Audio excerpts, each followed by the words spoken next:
Halo Aquarius, selamat datang atau selamat datang kembali. Ini adalah general reading untuk bulan Juni. Kita akan lihat apa yang kamu perlu tahu di bulan Juni ini ya. Kita mulai dulu dari tema besar kamu dengan King of Cups. Ini adalah sosok seseorang ya yang caring, nurturing, terus juga dia punya kematangan emosional, terus bisa jadi ya ini kamu yang berkecimpung juga dalam bidang yang memberikan apa ya bantuan gitu, misalnya kayak dokter, perawat, psikolog, psikiater, konselor. Nah, atau ini bisa jadi sosok seorang yang mau datang di hidup kamu dengan kualitas kematangan, kedewasaan gitu. Jadi ini sosok yang mengayomi dan nurturing gitu ya. Terus dengan ini juga kayak bisa jadi ini sosok orang yang tidak terduga dalam artian misal orang dari masa lalu gitu muncul kembali tapi dia udah jadi orang yang berbeda, atau ini jenisan orang yang kamu tidak duga gitu, kamu nggak berpikir bahwa kamu akan punya rasa sama orang ini gitu, bukan tipe-tipe yang kamu pernah misalnya jadi pasangan kamu atau pernah jadi mantan kamu ya, ini kepribadiannya beda, karakteristiknya beda. Terus aku juga kayak mendapatkan ada sesuatu yang tidak terduga di bulan Juni ini buat kamu, ngagetin, tidak terduga, tapi ini vibe-nya positif sih dan nyenengin gitu. Jadi kayak momen keberuntungan. Aku bilang ini di reading Pisces kalau nggak salah, keberuntungan itu adalah kesempatan bertemu dengan kesiapan gitu. Dan aku melihat gini, kesiapan. Karena di oracle kamu itu yang pertama tuh ada your hard work is paying off, itu yang di bawah ya. Kerja keras kamu terbayar. Contoh misalnya gini, kalau selama ini kamu membangun YouTube channel kamu, TikTok kamu, kamu bikin konten tiap hari, kamu belajar ngedit, belajar ini itu. Dan ini bisa jadi momen pecahnya kamu gitu, kayak kamu momen viral atau satu video kamu jadi tiba-tiba viral gitu, kamu punya banyak following. Ini ini contohnya seperti itu dan ini bisa berlaku juga untuk hal-hal lain, misalnya kamu punya pekerjaan yang tidak berhubungan dengan sosial media pun ini juga berlaku gitu. Kerja keras kamu, dedikasi kamu untuk sesuatu hal, membangun sesuatu hal itu membawa momen kesempatan, kesiapan yang sudah kamu bangun membawa momen kesempatan, kayak ada pintu terbuka, ada momen ngagetin, ada orang-orang, ada situasi di mana kamu berada di tempat yang tepat bersama orang-orang yang tepat di waktu yang tepat. Seperti itulah kurang lebih gambarannya ya. Ini momen kaget yang nyenengin banget di bulan Juni buat kamu. Oh iya, mungkin ini efek dari Jupiter ya, karena Jupiter itu kan berpindah pada zodiak Gemini gitu. Dan Gemini sama Aquarius itu membuat sinergi yang bagus sih kalau di natal chart kamu. Oke, kita bahas yang berikutnya. Oracle kamu adalah Libra. Ini ngumpul semua ya energi air sign di reading kamu. Libra itu kita nggak bicara sosok seseorang, tapi lebih kepada energinya. Libra itu berbicara tentang keadilan, keseimbangan, terus juga melihat dari dua sisi. Terus ini berbicara keseimbangan, misalnya mungkin kamu kurang istirahat, mungkin kamu kurang memperhatikan aspek sosial kamu karena tadi kamu udah sibuk selama ini dengan visi jangka panjang kamu, visi yang kamu punya gitu untuk karya yang kamu bangun. Bisa jadi ada aspek yang tidak seimbang. Bisa jadi juga kamu mungkin kurang memperhatikan diri kamu. Nah, ini sebuah reminder aja. Um, Terus juga ini oracle yang berikutnya nih 3 kartu yang hitam, di situ ada ring. Ring ini berbicara ikatan, komitmen, bisa jadi juga kayak completion gitu. Sebuah siklus yang selesai, dalam artian siklus yang tadi mungkin siklus yang berhubungan dengan kerja keras kamu kayak sampai di satu titik itu komplit gitu, selesai. Selesainya dalam artian kamu masuk dalam siklus baru di mana kamu masuk dalam chapter baru pekerjaan baru atau chapter baru di mana reputasi kamu lebih lagi gitu.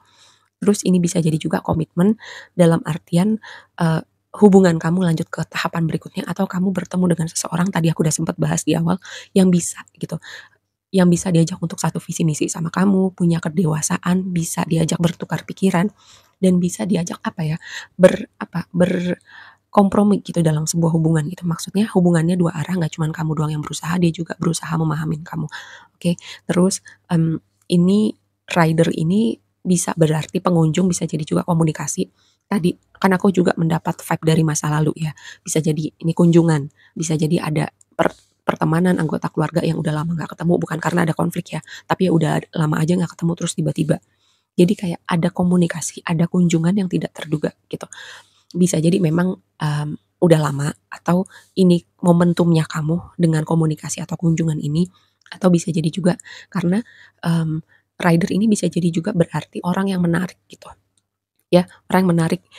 Tadi selain selain dia sosok yang dewasa dan matang, bisa jadi juga dia kayak ada yang menarik gitu tampilan fisiknya. Dan ini clover ini berbicara keberuntungan dan juga momen ketidakterdugaan, tadi aku udah bahas di awal ya. terus kita bahas yang jadi blessing kamu adalah Nine of Cups gitu. Ini momennya happy banget sih buat kamu di bulan Juni, kayak ada momen wish fulfillment, ada keinginan yang terwujud, ada kayak kamu yang memprioritaskan diri kamu dulu, gimana bikin kamu happy, gimana mereward diri kamu, atau ada situasi-situasi yang bakal bikin kamu happy banget sih. Entah ini keberadaan orang tadi, entah tadi yang pintu-pintu kebuka buat kamu, momen keberuntungan kamu, atau gini, kamu kayak masuk chapter baru yang berhubungan dengan kompetensi atau pekerjaan kamu. Tadi aku udah bahas. Lalu juga kamu bisa melakukan sesuatu dengan senang dan ada support-support. Maksudnya sumber daya. Dalam artian gini, kalau kamu misal contoh, kamu mau menseriuskan passion kamu. Pakai contoh tadi sosial media kamu sekarang udah bisa punya kamera yang bagus, mic yang bagus, atau kalau kamu butuh bantuan apa itu ada gitu di dunia realita kamu. Kalau misalnya kamu mau traveling gitu, ada dananya, ada yang provide. Nah, ini contoh aja gitu. Jadi kayak dan ini bisa berlaku untuk hal-hal lain yang misalnya kamu mau melakukan sesuatu dan kamu senang melakukannya. Terus kalau kamu butuh sesuatu untuk mensupport hal itu akan ada di dunia realita kamu, ya. Terus, nah ini yang jadi tantangan Page of Cups. Tadi tema komunikasi signifikan. Mungkin karena tadi ya tidak terduganya itu jadi tantangan. Dan aku juga mendapat skenario gini. Kalau kamu melakukan banyak inner work gitu untuk kamu membahagiakan diri kamu dulu, memulihkan trauma kamu, mengurai kesedihan kamu itu boleh. Tapi jangan sampai kayak kamu merasa gue harus sempurna dulu nih baru gue membuka hati lagi untuk cinta, untuk membuka hati lagi orang datang ke hidup gue. Kamu nggak harus di titik kamu merasa sempurna dulu gitu. Kamu bisa loh sambil sambil membuka hati, sambil terus melakukan proses itu berjalan beriringan karena keberadaan orang untuk ada di hidup kita pasti mereka juga akan membantu kita gitu, menunjukkan aspek-aspek lain yang kita nggak lihat tentang diri kita. Ibaratnya setiap orang yang ada di hidup kita itu adalah cerminnya kita gitu. Dan mungkin juga mereka akan membantu kamu lebih jauh dalam proses transformasi kamu gitu ya. Jadi ini sebuah reminder aja, kamu nggak perlu merasa gue harus pulih sepenuhnya, gue harus jadi versi terbaik diri gue dulu, gue harus sempurna dulu, nggak harus seperti itu untuk kamu membuka diri atau kamu menerima cinta dalam hidup kamu, oke? Terus juga, oh bisa jadi juga ya karena kamu sibuk, nah itu tadi aku bilang di awal tentang keseimbangan, karena kamu sibuk, karena kamu fokus pada suatu hal, ada aspek-aspek yang tidak seimbang gitu. Mungkin salah satu aspeknya adalah hubungan romantis, oke? Nah, di waktu yang akan datang adalah Nine of Pentacles nih, aku udah bahas ya, Nine of Pentacles. Abandon tadi, kesempatan, kesiapan, stabilitas, abandon, mungkin tadi dengan momen kaget kamu itu juga momen breakthrough kamu dengan finansial kamu. Tapi Nine of Pentacles juga berbicara tentang sosok yang independen, nyaman dengan dirinya, nyaman dengan apa yang dia punya, dan ini kayak sebuah konfirmasi tambahan aja sih. Mungkin itu juga yang jadi apa ya, kayak semacam tembok gitu buat kamu untuk membuka diri lagi. Jadi ini ya terserah kamu sih, ini hidupnya kamu. Cuman aku mau bilang kayak kamu nggak perlu jadi versi terbaik diri kamu. Boleh kamu berjalan menuju ke situ, tapi itu kayak bukan jadi penghalang untuk kamu membuka diri ya, membiarkan cinta masuk di dalam hidup kamu. Oke? Nah, advice-nya adalah embrace changes, embrace the unexpected, kayak welcoming gitu, welcoming changes, welcoming the unexpected, kayak sesuatu momen kaget itu di selamat datang gitu, disambut. Karena apa? Ada momen yang kamu nggak pernah tahu itu akan membawa kamu di mana. Terus ada momen keberuntungan, tadi ada momen yang tidak terduga. Kalaupun misalnya ada sesuatu yang ngagetin dan itu bukan maunya kamu, tetap gitu welcome karena pasti ada sesuatu yang akan menanti di balik itu. Ya, ini sebuah reminder aja dan roda akan berputar untuk kamu ke arah yang lebih baik. Keadaan berbalik untuk kamu ke arah yang lebih baik. Oke. Terus outcome-nya buat kamu adalah ini cuman pesan tambahan aja sih, hati-hati dengan self sabotage gitu. Jadi kayak bisa jadi kamu yang menutup jalan kamu bukan kepada abandon ya, tapi kepada cinta yang kamu mau gitu. Atau ini juga sebuah pesan buat kamu untuk merasa nyaman mengekspresikan atau merasakan emosi kamu, membuka diri untuk vulnerable sama orang lain gitu. Dalam artian konteks hubungan romantis kan ketika kita membuka diri kita juga menunjukkan sisi rapuhnya kita gitu.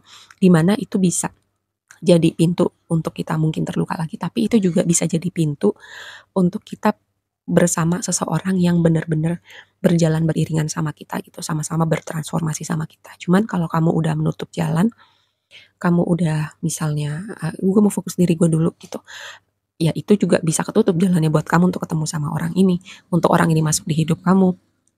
Semoga pesan ini bisa dipahamin ya, karena sebagai air sign gitu, aku cukup mengerti kalau air sign itu agak agak beda gitu konsep ekspresi dan merasakan emosinya tuh agak berbeda dengan elemen yang lain sebagai elemen udara ya.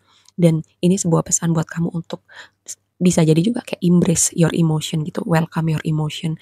Kayak apapun yang mungkin kamu rasakan, entah itu sedih atau senang sekalipun dirasakan gitu. Karena itu bagian diri kamu sebagai manusia dan kamu kalau misalnya kamu menegasikan itu, ibaratnya kamu menegasikan part diri kamu sebagai manusia, gitu aja sih. Tapi semuanya balik lagi, aku selalu bilang semuanya balik lagi ke kamu. Oke, aku rasa segitu aja dulu reading kali ini buat kamu. Semoga bermanfaat dan sampai ketemu di reading berikutnya ya. Bye.